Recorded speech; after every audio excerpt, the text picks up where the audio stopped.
Hey there, it's Mitch. It's time for Be the Boss of Your Money. We do this every day, Monday through Thursday at least. Every Monday through Thursday, 4:30. It's your post-market show about personal finance, investing, what's happening in the world of finance, what's in the news that could affect you, interest rates, inflation, borrowing, mortgages, insurance. We talk about these things here. I want to talk to you a little bit about the market because that's what's on the tip of everybody's tongue. That's what everybody's thinking about. You know, I'm getting I don't want to say, well, let me put it this way. People say to me things like, "Oh, you must be getting calls like crazy from clients, or I'm so upset, or clients must be ringing you off the hook or whatever." And I get that. I get that question or questions like that every time the market has a big swoon. And I want to give you my answer because I tell people this all the time, but it seems to be the same people who always, it's the same people who ask me this. No, not really. I don't get more calls because the market goes down. And I don't want to get more calls because the market goes down. That's not what this is about. So let me tell you how I mean this. Like, for my clients, we're set up already. Like, you have, this is an itch right there. This is live streaming. I could rub my eye for a second. Now listen, the reason I don't get a higher number of client calls when the market swoons is very simple. It's the same reason why I don't get more client calls when the market goes up a lot. Okay? Because we do things right from the beginning. We follow a process where clients set aside money that they would need for an emergency fund, depending on your job, your situation in life, how dependable are your income sources. That determines how big or how small your emergency fund could be. I think 3 months is a minimum of 3 months worth of living expenses is a minimal emergency fund. I think a year or more for like 90% of the people out there of an emergency fund is probably overdoing it. And most people, are typically going to be 5 or 6 months.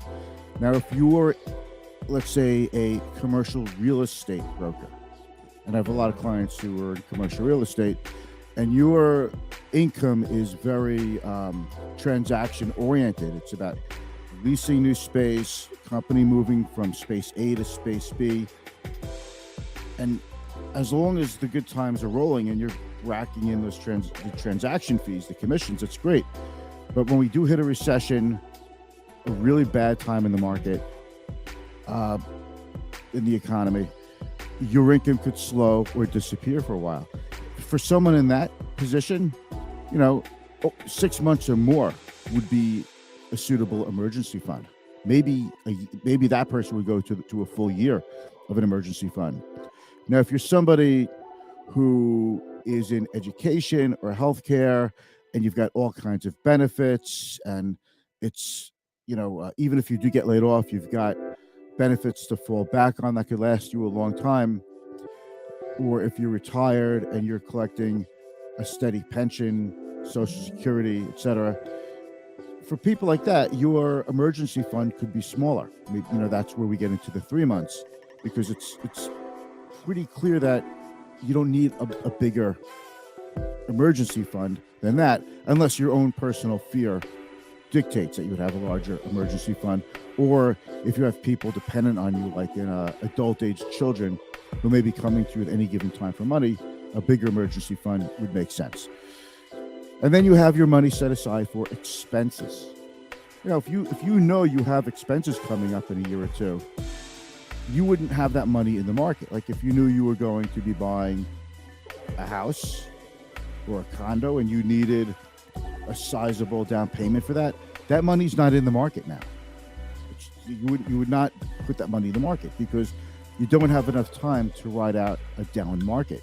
So you're sitting on $400,000, you put it in the market, now it's worth $300,000, and a property's coming up that you want to buy now you only have $300,000 for your down payment. You have to take that $100,000 loss. That's not smart, right?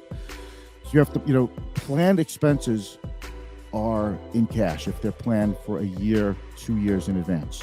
I want them in cash. And then the rest of your money is invested according to your time horizon, your risk tolerance, okay, your goals. Time horizon generally dictates risk tolerance. And in that money in the market, it could be divvied up so many different ways, countless ways between stocks, bonds, cash, and even the stock component can be broken up by large cap, mid cap, small cap, international blue chips, dividend paying stocks, value stocks, growth stocks. There's an endless amount of ways to divvy up a client portfolio. Same thing with the bond component, by the way. People think that bonds are bonds, but there are many different kinds of bonds and bond funds that you could use. And all of these are tools, by the way. An S&P 500 index fund is not the end all and be all of portfolio management. Now, we all know you can't invest directly into an index, but you could invest into a security that tracks or mimics an index like an S&P 500 index fund. But again, the S&P 500 fund, it's a tool. It's one tool that you would use. It's not the only tool, and it's not an end all and be all of portfolios. It's just one tool at your disposal. I use that too for client accounts, but it doesn't mean it's the only thing at my disposal that would help you to meet your future financial goals. Okay, anyway, this is why when the stuff hits the fan with the market, my phone doesn't light up any more than if the market was flat or if the market was up a lot. Because we go through this process, we monitor for changes, and we rebalance occasionally. And this way, your needs are anticipated, and that money is pulled out of the market, so you are not really worried about your short-term financial needs. Okay, that's a process that we follow. Not to say that some clients aren't very conservative and some clients aren't very aggressive. You could have two clients who are very similar in age, socioeconomic background, but one could be aggressive because they're comfortable with risk. One could be conservative because they're not comfortable with risk. But we still do the same process: emergency funds, planned expenses, invest the rest accordingly to that client's risk metrics. That doesn't change. So that is my answer. And this is a long answer, but when people say to me, oh, you must be getting a lot of calls from your clients to the stock market, I don't want to just sit here and bellow out a long answer, but now you know what the answer is. And I'm hoping, Natalie, that you make this into a snippet of some kind so I could share it more often. And that's that. So let's go into it today. Today's Thursday. I'm not going to do the live stream tomorrow. It feels like a Friday. We are looking at a 3-day weekend. Memorial Day is coming up. Markets close on Monday, so I will be back with the live stream on Tuesday. While you're watching, if you have any questions, definitely ask me in the comments. Words of wisdom, words of encouragement. Want to share a story? Hit me up in the comments. I love to see that. Interacting with you is the best part of doing this show. I see Jerry out there so far. Thank you very much, buddy. You're always a supporter, and just look, you're a good friend. I really appreciate that. All right, so we're going to talk about why some stocks are up today. We just want to take a look at things. We've been talking about, hey, a down market's your friend. Some things are looking up. It's not all bad news out there. There are some pockets of good news. We should talk about the positives. I don't want you getting all negged out. Sure enough, the market was up pretty big today. We're looking for, so far, the first up week after 8 down weeks in a row for the Dow Jones Industrial Average. I think that's pretty exciting. And let's just roll the intro, and then we're going to have a really good show here for you. Okay, here we go.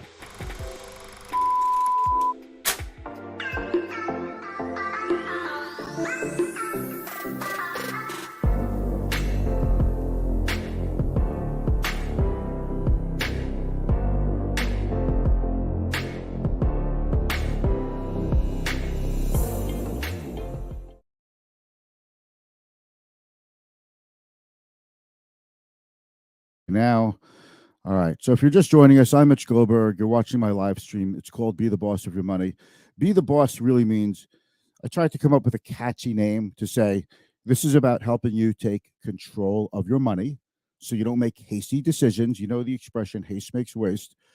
So you don't panic and bail out of the market or buy the wrong insurance policy for yourself or take out some kind of a mortgage or a car loan or something that's not really ideally suited for you. Um, you have a lot of choices. You have people trying to sell you crap all the time. We want to cut through the clutter and make sure you are armed with the personal finance knowledge that you need to be a personal finance warrior. You like that? A personal finance warrior? Mm,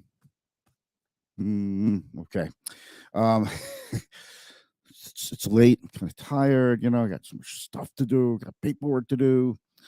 Memorial Day's coming up. Monday, if the market's closed. I'm closed, but I am sure I will find a reason to come in Monday morning just to get some work done, get some paperwork out of the way off my desk because my desk is looking like a disaster. So we're going to talk about a couple things today about the market and all that. So let's get into it. First of all, let's go to the screen. Okay, Gap. I'm going to make this a little bigger because it'll be easier for everybody to see on your smartphones and your smartphones. Gap shares fall over 15% after the retailer slashes profit guidance for the year. Okay, let's just take a look. The stock is already down a lot, so it's down $1.46, down 13%. When I say 13, 14, 15%, it sounds like a lot. It is a lot, but Gap is now under $10 a share. Usually, when stocks go under $10 a share, investors just give up on them. And now that they've basically withdrawn guidance, it's like who wants the stock? It's hard to envision anybody wanting to buy the stock. But if you juxtapose that with some other news today, and this I think is the big story of the day. Okay, Dollar Tree. I know you see the red. You see the red on the screen down 80 cents. But I want you to focus on the part that I'm going to highlight over here. Okay. Dollar Tree was up about 30%. I'm sorry, up almost $30 a share, up 22% today. That is a big move, Dollar Tree. Macy's had a big move today, up 19%. That is also a big move. Macy's is one of the companies that's basically been written off for dead in this economy. Stock company's doing well. I mean, blow away numbers. And Williams-Sonoma, definitely a higher end marquee name, up 13%.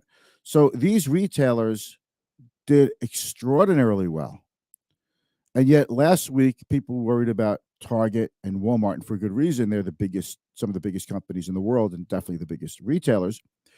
And they tell you so much about the consumer. But I want you to know there are positives. And these three names help accentuate the fact that you shouldn't just focus on the negatives. I want to focus on some positives because no matter where you turn to in the media, everyone's talking about inflation is still here, could rise more. China still has a shutdown in a lot of their big cities. Certainly the war in Ukraine, politics, the primary season, we're up to our noses in the primary season, and that's pretty contentious right now. It all spreads uncertainty. There's so many things going on. But if you just focus on all the bad things, I think it makes it harder to stick with your investment plan. And if you have a plan, you stick with it, right? I'm not saying you should not stick with all of your investments and you're not allowed to make a change. But once people start making changes and tinkering with their portfolio, they have a tendency to overdo it. This is my experience, okay? People overdo it. And what then happens is you feel like you took a little control. You sold this, you bought that, you sold this, and you feel like you took a little bit of control back. And it's like a delicious dopamine feeling to get some control back. So you want to do a little bit more and a little bit more. And before you know it, you're day trading your account because you're trying to manage the unmanageable. You're better off just sticking to your plan, Don't worry about riding the market down, riding your portfolio down. That's going to happen. Markets go up and down, portfolios go up and down. Markets recover and go on to new highs. Tell me when that has not happened. It's always happened. And if it doesn't happen because it's the end of the world, well, I have news for you. You can only have the end of the world once. And then none of this stuff means shit. So don't worry about it. Don't try to overmanage your account. Okay. Let's take a look at a few other things. Wait, that's not the one I wanted. Here's the one I wanted. All right. Let's see. Costco is down after market trading, earnings. I haven't seen the numbers yet, but I know Costco is one of the bigger companies coming out. Oh, something's in my way here. It's one of the bigger companies coming out. Any news? No, the news hasn't come out yet on Costco, but Costco is down $10. It appears, and that's after being up today. It was up $25 a share, up over 5%. So it's giving about half of its gains back today. It's giving back exactly half its gains today. We'll have to see as the news comes out in Costco, but it appears that the numbers came out not too bad. But since the stock was up so much during the regular session, it's selling off a little bit today. This doesn't mean it can't work tomorrow. And I'll give you one to take a look at. NVIDIA was off about 15% in after-market trading yesterday.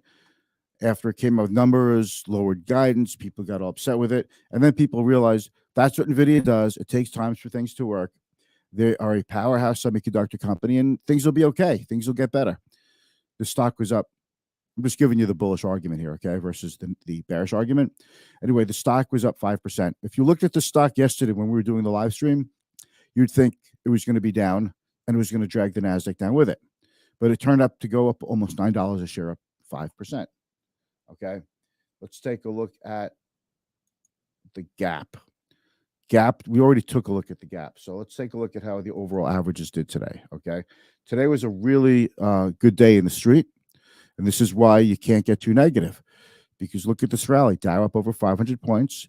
And I would say it's a solid rally because it's been built since last Friday. Markets have been seeming to get stronger every day this week. And it looks like the Dow is going to break its streak of 8 down weeks in a row, and the NASDAQ and S&P 7 weeks in a row. It looks like they're going to break that streak. But NASDAQ up 2.68%, S&P up almost 2%. Gold up a drop. Oil had a pretty good up day. Not to say that that's a good thing. We don't want oil to have a good day, but nonetheless, oil continues to move higher. VIX is down a little bit, under 30 at 27.5. That's good. Typically, the VIX goes down when the market goes up. We need to see a VIX at 20 or below to have a real, true call to say we are through the worst part of the sell-off. And 27 to 20 could be a long way to go. Let's take a look at the bond market. Yield curve remains somewhat steepened, not too many changes. The 7-year is a little bit higher than the 10-year. So if you're going to buy a treasury, you'd rather buy a 7-year, going out 7 years rather than 10 years.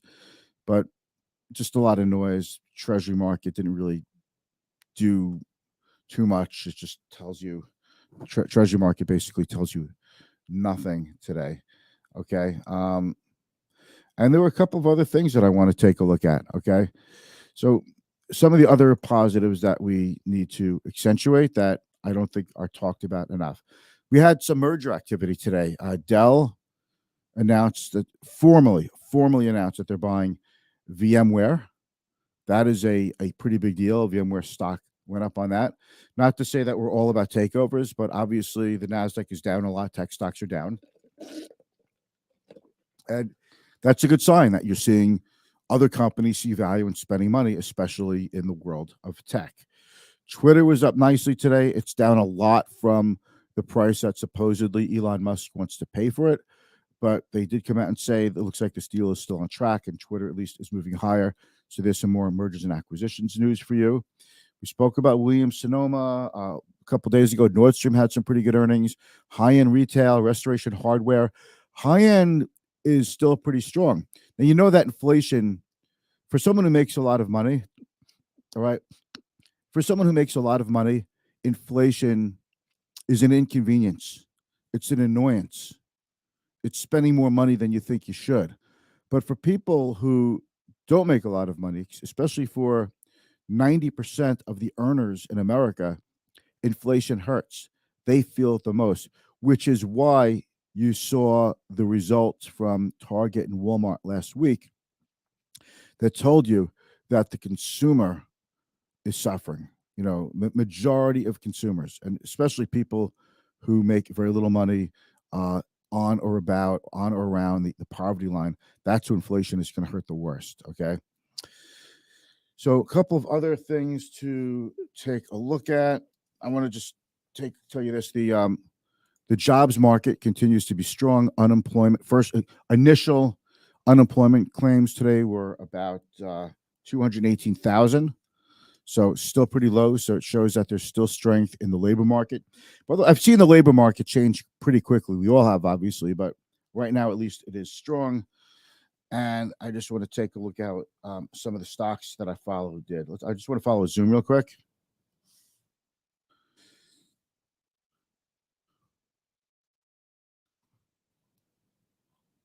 Okay, Zoom was up $4.66. I'm looking at Zoom because I've been talking about Zoom like every day this week.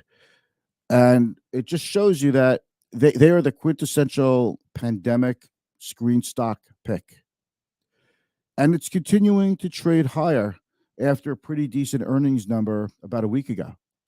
So it continues to do well. And I think that is a sign that investors are willing to at least take risk on risky stocks if the numbers are there, as opposed to investors saying, I don't want to take any risk at all and I want to just sell everything, which is why we had such indiscriminate selling the last couple of weeks. And what I spoke about the last few days this week is that scenario is starting to flip, where investors have become much more discriminating and they're willing to buy solid stories, solid results stocks. That's what they're looking to do. What else do we have here? That I think is pretty much it. That's what I wanted to cover. That's it. We did it. 22 and a half minutes. So thank you very much for watching. And I really value your time. It means a lot to me that you take the time to watch my live stream. I'm going to get going and I'll see you guys Monday. I won't do the live stream tomorrow unless something like really crazy happens, like another 1,000-point down day in the Dow. I'll definitely be here for the live stream. Hopefully you won't see me tomorrow because that means it was a pretty smooth day, right? All right. Have a very nice weekend, everybody. Stay safe.